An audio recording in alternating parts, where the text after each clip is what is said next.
Morning. My name is Jay. I was asked to come talk today about what St. Thomas means to me.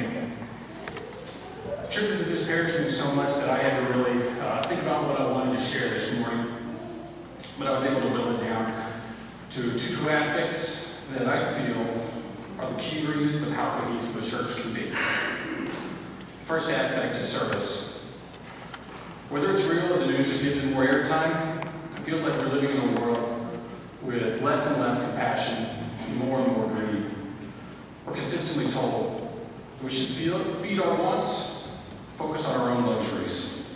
We're told that this is the way to gain the respect and acceptance of others. The truth that many discover too late is that the only thing gained is a selfish and lonely life that's as shallow as it is fleeting. In contrast, there's not much that's more rewarding as serving something other than yourself and putting the needs of the many before your own. This is old medicine to many of you in this room.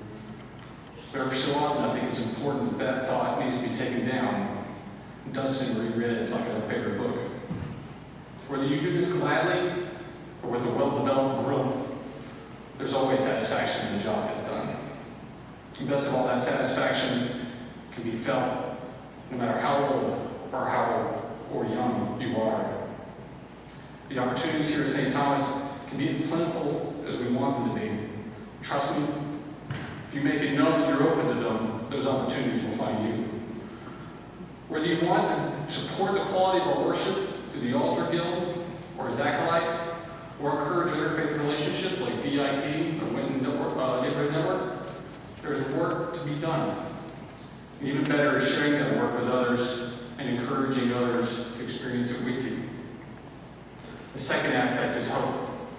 There comes a time in each of our lives when things get grim, and we know that our strength of will and perseverance will be all the things that we need most to see us through.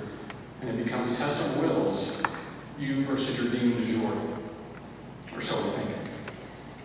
Eventually, we discover the truth, that we are not the Rock of Gibraltar we thought. That simply waiting out the challenge could just as easily leave us as a shell of what we once were. This is because strength weakens and fails, and because time makes no promises about our safekeeping. As for me, when my chips were down, St. Thomas was in the cavalry that came over the hill. It was a confident way that Aaron Redden strode through the front door with bags for the kids. They told me others were losing their strength.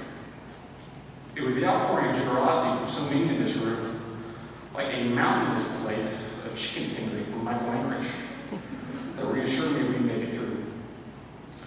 Others came to lighten my load when my strength started to flounder, and generosity enabled my perseverance. With hope, we can see beyond the trials before us and bring us closer to those we want to see on the other side. And hope encourages us and puts wind in our sails. It's important to note that while service and hope are important in their own ways, it's when they're put together that they become a true powerhouse. Service without hope becomes monotonous and demoralizing.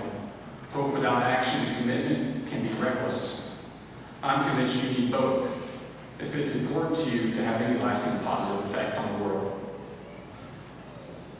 Now that we're in our stewardship campaign, it's necessary to think about what that means to us and why we should do it. I've been told that in the fundraising world, one crucial part of stewardship is giving thanks and gratitude to those who give to your cause. God gives to our own individual causes each and every day, whether we recognize it or not. You see, because not everyone has the opportunity to be an instrument of God through hard work and contribution. Not every family who loses a loved one gets a cavalry coming over the hill. It's for these blessings that I give support through time and money that I can. It's not always an easy challenge it puts in front of me, and sometimes I have to wrestle with it. However, it's a challenge I take gladly, and I hope you will too. Thank you.